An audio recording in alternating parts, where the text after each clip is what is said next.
Hello students, myself Sarita Moria for my channel Star Tuition. Okay, we have started the chapter that is expression using letter numbers. अब तक हमने कितने part download कर लिए? Part 1, part 2, part 3. In part 1 and part 2 में खास करके मैंने बेसिक्स पे कॉन्सेप्ट किया है कि बेसिक कॉन्सेप्ट एक्सप्लेन किया है कि वे एक्सप्रेशंस आर देयर जहाँ letters and the numbers both are used together. Okay अभी हम जो करने वाले हैं आज फिगर इट आउट है, जो फिगर आउट इस चैप्टर का लास्ट फिगर इट आउट है, पर ये बड़ा है, सो मे बी इन 1 पार्ट या 2 पार्ट में आपको मैं अपलोड कर दूंगी. Okay so this is the start with expression using letter numbers from the NCERT grade 7 new Ganit Prakashan we are doing. Okay अभी फिगर इट आउट जो है पेज नंबर 102 एंड 105 में आपकी टेक्स्ट बुक में दिया हुआ है. सो फर्स्ट प्रॉब्लम हम लोग सॉल्व करते हैं. क्या है first problem? Okay 1 plate of जवार रोटी कॉस्ट ₹30. चलो लिखते हैं. कॉस्ट ऑफ 1 प्लेट ऑफ जवार रोटी. क्या है? 1 प्लेट ऑफ जवार रोटी कितने की है? कितने की है वो कॉस्ट? ₹30. ओके वो कितना है? ₹30 है. This much we are clear. See whenever you are reading a word problem आप साइड बाय साइड उसके डिटेल्स भी लिखते जाइए तो it will be easy to understand. Okay and suppose उसने and 1 plate of pulao cost is this much. Okay, one cost of 1 plate of pulao. चलो पुलाव भी खा रहा है, भूख लग रही है ना खाना का नाम सुन के. पुलाव इज इक्वल टू कितना है? ₹20. Okay if x plates of जवा roti and y plates of pulao are order in a day. Okay अभी कितना प्लेट ऑर्डर किया है? x plate. तो मुझे बताओ cost of x plate of जवा रोटी कितना हो जाएगा? जितना भी मेरा ₹30 है वो 1 प्लेट का है और ये मैंने x प्लेट किया तो इनटू x तो कितना हो जाएगा? 30x हो जाएगा. समझ में आ रहा है आप लोग को? यस. एंड उसके बाद उन्होंने कहा है and y plate of pulao. So cost of y plate, suppose मैंने 10 प्लेट ऑर्डर किया या y प्लेट ऑर्डर किया, बात वही हो जाती है. y प्लेट ऑफ पुलाव तो उसका कॉस्ट क्या जाएगा? ₹20 1 प्लेट का है इंटू जितने प्लेट्स किए मैंने इट इज 20y. अंडरस्टूड? कितना हो जाएगा? 20y. सो अभी क्या पूछा उन्होंने? Right the expression and what is describe the which will describe the total amount. अभी टोटल अमाउंट कितना हो जाएगा बताओ? सो टोटल अमाउंट कितना हो गया मेरा खर्च किया मैंने जितना जवार की रोटी और पुलाव में किया कितना किया? 30x plus 20y. अब ये 30x प्लस 20y कौन सा ऑप्शन है ये? Yes it's a A option. वहां पे ऑप्शन दिया हुआ है ना आपको तो आप ए को टिक कर देंगे. ओके चलो next is the second one. Pushpita sells 2 types of flower on Independence Day. Champa and marigold. Okay. P customers only bought champa and Q customers only bought marigold. And R customer bought both. On the same day, she gave a tiny national flag to every customer. How many flags did she give? समझ में आ रहा है? देखो उसने 2 type के flowers खरीदे, एक है चंपा एक है मैरीगोल्ड. ओके अभी जो चंपा है उसमें कुछ कस्टमर्स ने चंपा खरीदे, कुछ कस्टमर्स ने मैरीगोल्ड खरीदा एंड कुछ कस्टमर्स ने अदर फ्लावर्स खरीदे. लेकिन जितने भी कस्टमर्स ने फ्लावर खरीदे उसने सबको टाइनी नेशनल फ्लैग दिया है सेम डे पे. ओके तो उन्होंने क्वेश्चन पूछा कि टोटल टाइनी फ्लैग कितने गए. चलो लेट्स डू इट. अभी total number of customers who bought only Champa करते हैं हम लोग. चलो number of customers who bought यहाँ नहीं लिखती है, हु बॉट चंपा कितना है वो? कितने कस्टमर्स ने बाय किए हुए? P कस्टमर्स ना. तो P लिखते हैं हम लोग, जो दिया हुआ है वही लिखना है. And number of customers who bot marigold. Marigold को उन्होंने क्या इनिशियल डाला है? मैरीगोल्ड में उन्होंने Q डाला है. ओके हाँ. एंड नंबर ऑफ कस्टमर जो जिससे दोनों खरीदे हैं, number of customers who bot both है ना. हाँ हु बॉट बोथ वो भी सिंबल दिया हुआ उन्होंने. हाँ दिया ना. And they are and our customers bought both. Yes, our customers bought both. So now what they are saying, on the same day she gave a tiny flower. Tiny flag to everyone. Okay, so tiny flag उसने कितना किसको दिया? To everyone ना. मेरे pass everyone कितने हैं? Add कर लो तीनों के. सो टोटल कितने फ्लैग्स गए? टोटल कितने फ्लैग्स जाएंगे? ऑफकोर्स जितने P plus Q plus R होंगे, जो ये आंसर आएगा उसी वालों को फ्लैग भी गया है. ऐसा ना, तो आंसर क्या आएगा? P plus Q plus R. तो इसका भी आंसर क्या है? A वाला. समझ में आया आप लोग को? मतलब जितने मैरीगोल्ड, जितने चंपा और जितने ये दोनों कस्टमर्स ने बाय किए थे, वो सब मिला के फ्लैग का टोटल अमाउंट हो जाएगा. Is it clear? अंडरस्टूड? चलो let's start with the third some.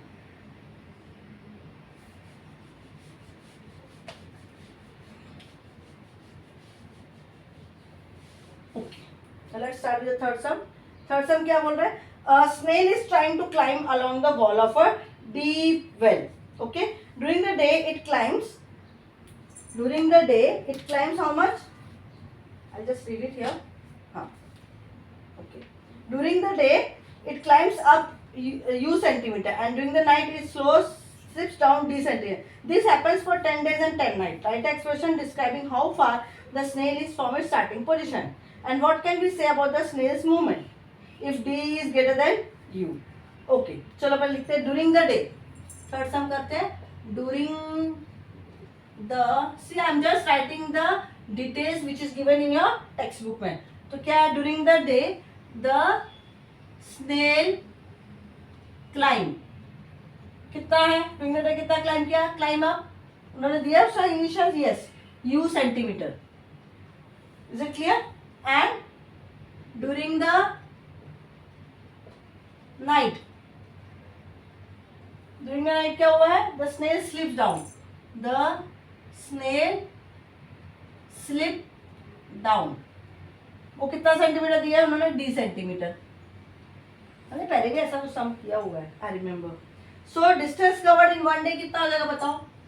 Distance covered in one day कितना हो जाएगा बताओ? टोटल जो चढ़ा उसमें से उतना तो गिर गई वो. ओके, तो u माइनस डी हो गया. u माइनस डी हो गया. Okay, now in 10 days and 10 nights the net difference covered by the snail will be what?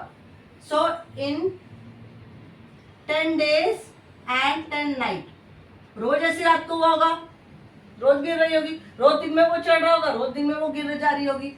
Yes, तो 10 days and 10 nights में द डिस्टेंस कितना हो जाएगा? रोज का है तो 10 इंटू यू माइनस डी हो जाएगा. यस और नो है? Is it very very clear? So expression clear हो गया.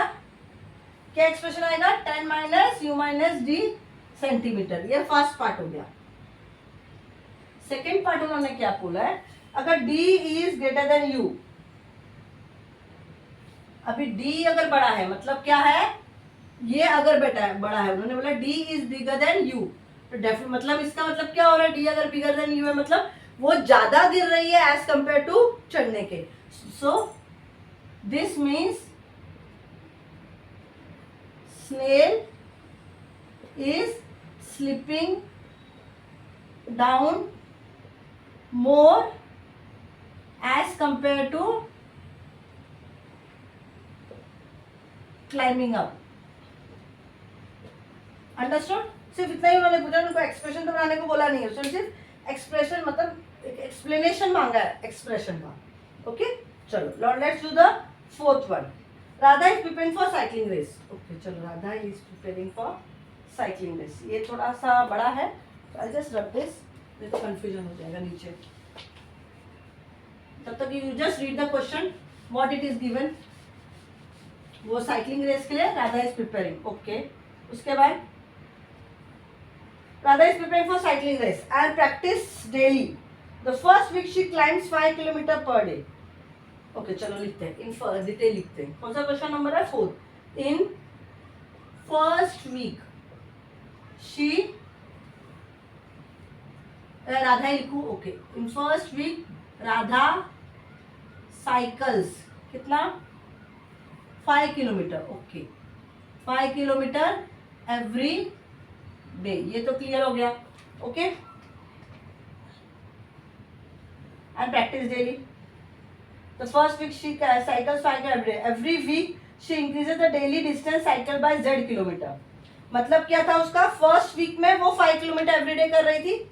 यस, फर्स्ट वीक में, एंड देन एवरी वीक वो इंक्रीज कर रही थी अपना डिस्टेंस. कितने से?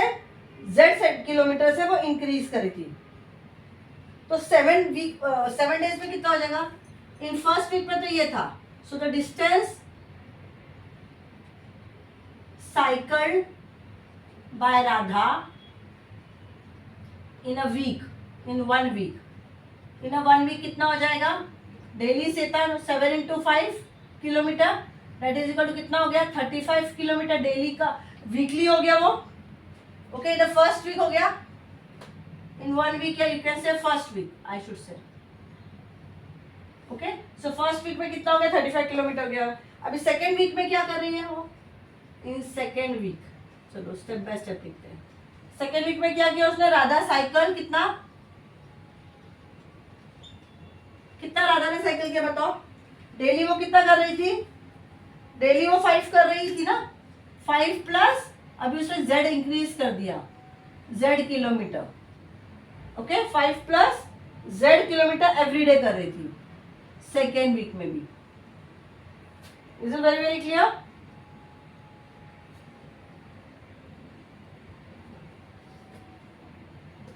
बट अभी ये सेकेंड वीक में उसने चालू किया 5 प्लस 7 किलोमीटर एवरी डे. तो अगर इन सेकेंड वीक में अगर मैं बात करूं, फुल सेकेंड वीक में, तो फुल सेकेंड वीक में भी वो 7 इंटू तो आएगा ही आएगा, है कि नहीं? सेकेंड वीक में भी वो एक दिन वो कर रही थी ना, 1 डे वो she was doing 5 plus z. तो फुल वीक में कितना हो जाएगा? 7 into z, that is equal to 35 plus 7z. Because if I open the bracket, 7 will multiply with 5 and 7 will also multiply with z. Okay? ये समझ में आ गया? तो ये कितना हो गया किलोमीटर? ये फर्स्ट वीक का था, बराबर, और ये इन सेकेंड वीक का हो गया. क्लियर? ये दोनों समझ में आ गया? Okay, in third week she cycle. अभी थर्ड वीक का करके देखते हैं. इन थर्ड वीक में भी वो कितना राधा साइकिल कर रही थी? 5 प्लस z ना, क्योंकि हर टाइम वो z किलोमीटर ज्यादा कर रही थी एवरी डे. तो इन थर्ड वीक में भी टोटल कितना हो गया उसका? 7 इंटू 5 प्लस z. तो कितना हो गया ये? 35 plus 7z plus 7z. So this is equal to 35. Since the variables are same, we can add. This will become 14z in third week. Understood? Is it very very clear? तो ये third week का हो गया, ये second week का. This is second week. This is first week, and this is third week. Okay? So number of kilometer Radha cycle in 3 weeks. तो उन्होंने बाद में टोटल पूछा है.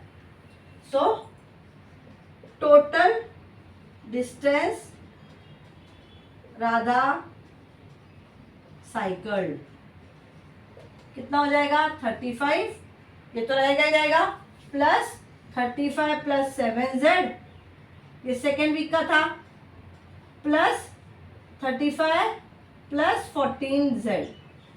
Very clear? तीनों वीक का हम लोग प्लस करेंगे ना अभी, बिकॉज ये तो फर्स्ट वीक का था, ये सेकेंड, ये थर्ड. अभी ओपन करो. 35 plus 35 plus 7z plus 35 plus 14z. Since 35 3 times है तो करके देखो. 35 इंटू 3 15 105 105 आया. यस, प्लस 1 और ये यहाँ पे 2. 7 प्लस 14 कितना हो गया? 8 9 10 11 21z. Is it clear? Kilometre. ना इसके बाद आप ऐड कर सकते हो क्या? Can you add 105 and 21? No, you can't. क्यों? क्योंकि 21 के साथ कौन है? वेरिएबल है. 21 के साथ एक अल्फाबेट है, जिसकी वजह से आप 105 को उसके साथ ऐड नहीं कर सकते. This is your final expression. Okay, total उसके ऑल 3 डेज के साइकिलिंग. समझ में आया आपको ये सम? से आई रिपीट अगेन. वो 5 किलोमीटर एवरी डे कर रही थी राधा, बराबर. अंडरस्टूड? अभी वो 5 किलोमीटर एवरी डे कर रही है, तो पूरा 7 डेज कितना करेगी? 7 इंटू 5, 35 डेज कर लेगी फर्स्ट वीक में। ओके, सेकेंड वीक में भी वही कर रही है वो 5 किलोमीटर, लेकिन एक चीज उसने और किया, क्या? उसने z किलोमीटर उसने ऐड कर दिया। मतलब आज z किलोमीटर ऐड किया, 5 प्लस z किया, कल भी 5 प्लस z करेगी, कल भी 5 किलोमीटर और z किलोमीटर और कर रही है। तो ऐसे टोटल 7 डेज का कितना हो जाएगा? 35 प्लस 7z, बिकॉज 7 मल्टीप्लाई करोगे ना 5 प्लस z में। ये सेकेंड वीक का हो गया। अभी थर्ड वीक आया, थर्ड वीक का जब फर्स्ट डे आया उसने कितना किया? 5 किलोमीटर तो रेगुलर कर रही थी, z किलोमीटर वो सेकेंड वीक का भी जो ऐड किया था वो, प्लस वो और z किलोमीटर ऐड कर रही है, क्योंकि एवरी वीक वो इंक्रीज कर रही है ना। तो कितना हो जाएगा? 5 प्लस z, या यू कैन से इट इज 5 प्लस 2z कह दो, या 2z नहीं कहोगे तो भी ये z है। Please take care of my writing, it's actually z। Okay, so 35 plus 14z हो गया। अभी मुझे फर्स्ट वीक का भी मालूम है, सेकेंड वीक का मालूम है टोटल, और थर्ड वीक का भी टोटल मालूम है। तो मैं तीनों वीक को जब ऐड करती हूँ, it is 105 plus 21z kilometre. This was the total cycle which Radha was doing. समझ में आ गया आप लोग को? Yes, should I rub it? Okay, so this way we have finished the 4 question in the figure it out. See ये इतना easy अभी आप लोग क्यों समझ में आ रहा है? बिकॉज आपने पार्ट 1, पार्ट 2 एंड पार्ट 3 को अच्छे से रिवाइज किया था। ओके, अगर वो रिवाइज करोगे वो बेसिक को, तो ही आप इधर कॉन्सेप्ट समझ सकते हो। ओके, अगर अब तक आपने मेरे चैनल को नहीं सब्सक्राइब किया है तो प्लीज सब्सक्राइब कर दीजिए, बेल आइकन को ऑन रखना ताकि आपको टाइम टू टाइम अपडेट हो सको आप और अपग्रेड हो सको। एंड ऑफ कोर्स आप अपने फ्रेंड्स के साथ भी शेयर करिए। Okay, please follow my channel name is star tuition from Sarita ma'am. Okay, now let's do the fifth one. Fifth one में दे हैव गिवन एक फ्लो चार्ट। चलो मैं पहले वो फ्लो चार्ट बना लूं टेक्स्ट बुक से। क्या है वो? इतना छोटा लिखते हैं ना उन लोग, W+2। ठीक है, just give me some time to draw it, तो ही वो इजी होगा। देन उन लोगों ने +3 करने को बोला इधर। ओके, एक मिनट। फिर यहाँ पे एक है, ओके, फिर यहाँ से कुछ है, फिर यहाँ एक बॉक्स है, फिर यहाँ है, फिर यहाँ, ओके, और यहाँ पे भी एक बॉक्स है। वैसे ही यहाँ पे भी एक पहले बॉक्स है, एंड फिर उसके बाद बॉक्स के बाद ही उन्होंने और एक सर्कल है, फिर वापस बॉक्स है, यस वापस बॉक्स है, and then there is one go like this. Okay, and यहाँ पे भी वही कॉन्सेप्ट है ना। ओके, यहाँ पे भी they have made one box, then circle is there, then again एक बॉक्स है और एक सर्कल भी है। ओके, चलो इसके बाद भी एक सर्कल है, ये एक खत्म हुआ, फिर दूसरा एक बॉक्स है, फिर सर्कल है, फिर वापस से एक बॉक्स है, फिर सर्कल। आई होप समझ में आएगा आपको, डेफिनेटली आएगा। मैं थोड़ा सा स्लो जाती हूँ तो आप लोग को ताकि समझ में आ जाए। ओके, चलो लेट्स डू इट। पहला है W+2 कर लिया। इधर मैं सारे बॉक्सेस में लिख लेती हूँ क्या क्या नंबर्स दिए उन्होंने। यहाँ पे उन्होंने बोला +3 करना है, यहाँ पे भी +3 करने को बोला है, देन यहाँ पे ×4 है, एंड यहाँ पे भी ×4 है, -5 -8 है, और ×3 है। ये 3 है, -5 है, उसके बाद -8 है, और यहाँ पे -4 है। मतलब वो कहना क्या चाहते हैं, let's understand it. I change my colour pen, let's see आपको दिखता है क्या। ओके, मतलब हम लोग कह रहे हैं कि एक्सप्रेशन में W की value they have given. Okay, they have given the value, W की value, filling the blank, missing blanks आपको बीच बीच में भरना है। ओके, अगर मैंने सिंपल है ना, अगर मैंने यहाँ पे W की वैल्यू पुटअप की, ओके, यहाँ पे मैंने अगर W की वैल्यू पुटअप की है, तो अगर मैं W की जगह पे 3 लिखती हूँ, 3+2 कितना हो जाएगा? यहाँ पे it will be what, it will B 5 only ना। कितना आएगा? नहीं, W की वैल्यू नहीं, अगर यहाँ पे एक नंबर ऐड हो रहा है, W की जगह पे नहीं हो रहा है। Okay, I just check it. expression are there, w positive becomes 4w plus 20 along one path, filling the missing blanks. Okay. अब ये सारे मिसिंग ब्लैंक करते हैं, मतलब ऑफकोर्स वो w की वैल्यू नहीं है, वो एडअप करने को बोला है. अगर ये एडअप करोगे तो क्या हो जाएगा, w प्लस 5 हो जाएगा. सिंपल, ऐसे ही बोला ना मैंने. यस. और अगर ये 4 मल्टीप्लाई करूंगी मैं इसके साथ तो क्या हो जाएगा, 4w प्लस 20. Understood, clear. अभी ये w थी कैसा है, प्लस 3, तो क्या हो जाएगा, w प्लस 5 हो जाएगा ना, इसलिए यहाँ पे आएगा w प्लस 5. अगर मैं यहाँ पे w प्लस 2 इंटू 4 करती है, अब ये 5 को है ना, अब ये 5 को आप इंटू 4 करो तो क्या होगा, ब्रैकेट ओपन करोगे तो 4w प्लस 20 हो जाएगा, 5 4 20. तो यहाँ पे क्या आएगा, 4w plus 20. Is it very very clear. Yes. वैसे अब इधर है w प्लस 2 माइनस 8, तो कितना आएगा, w माइनस 2 में से 8 में से 2 गया तो कितना होगा, 6. तो this will B w minus 6 हो जाएगा यहाँ पे. अब ये जो w माइनस 6 है इसमें माइनस 4 करना है तो क्या होगा, w माइनस 10 हो जाएगा. यस. अब ये w प्लस 2 माइनस 5, तो w minus 3 sign of the bigger number. और इसके साथ अगर मैं इंटू 3 करती हूँ, ब्रैकेट ओपन करेंगे तो 3w माइनस 9 हो गया, तो this will be 3w minus 9. Understood कैसे किया ये. Yes. So with that we have finished the 5 questions. I hope you have understood the 5 question very well. अगर यहाँ तक आपको नहीं समझ में आया तो प्लीज कमेंट करना मेरे चैनल को. Definitely I am going to comment on your, I will explain you again. Okay. और अगर समझ में आया है तो प्लीज मेरे चैनल को लाइक और सब्सक्राइब जरूर कर देना. ओके. अभी मैं 5 ही फिगर लिया, मैं अभी कंटिन्यू नहीं करूंगी बिकॉज फिर सेशन बड़ा हो जाता है, फिर रिवीजन भी नहीं मिलता ना आपको उतना फटाफट. यस. तो पहले आप ये 5 क्वेश्चन रिवाइज कर लीजिए, नेक्स्ट पार्ट में मैं डेफिनेटली बाकी के ले लूंगी. Till then bye from Sarita.